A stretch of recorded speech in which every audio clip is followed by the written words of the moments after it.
A hunter accidentally finds a soldier killed in a plane crash with an iron box nearby. Opening it, he finds over $100 million inside. Subtitles: What a jackpot.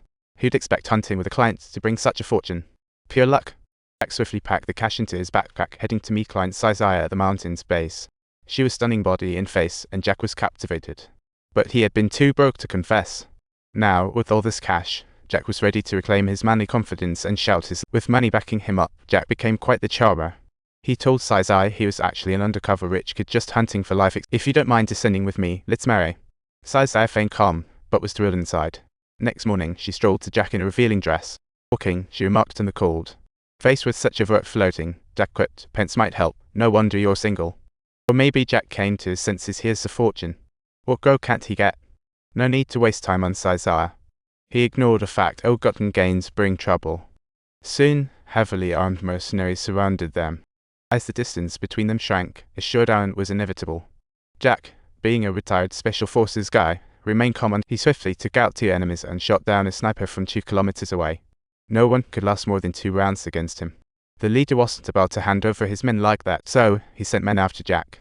Meanwhile, the hero told Sizai why they were chased. He hoped she'd join him against foes for a share. Sizai retorted, "I can be bonny, not for cash, but to kill." Once they were on the same page, they set up an ambush and the crystal rode down the mountain. Sizai aimed precisely from cover while Jack drew attention in the road. The pursuers soon arrived. In the blink of an eye, 2 enemies hit the ground. But before they could celebrate, Sizai was nabbed by a camouflaged mercenary.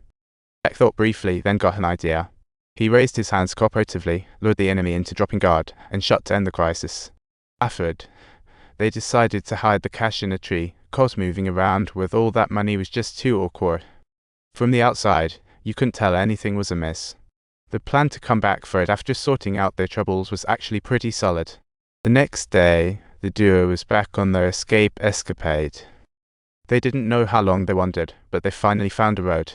Where there's a road, there are cars now. All they needed to do was wait. Soon, a truck arrived. Surprisingly, Jack knew the driver, also town-bound, and offered them a ride.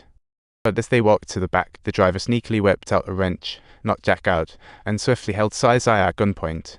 Turns out, this guy had been bought out by the mercenaries, trying to capture Jack and get the scoop on the cash.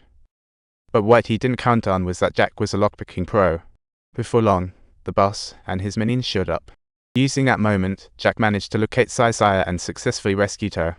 A showdown was coming, with Jack facing off against a bald head. Meanwhile, Sizai was duking it out with the boss when she suddenly unleashed her inner warrior and scored a double kill. All their problems were solved. This means they earned the money. Sadly, the cash remained, but hearts changed. Call to subscribe. If you enjoyed this video, don't forget to like and subscribe.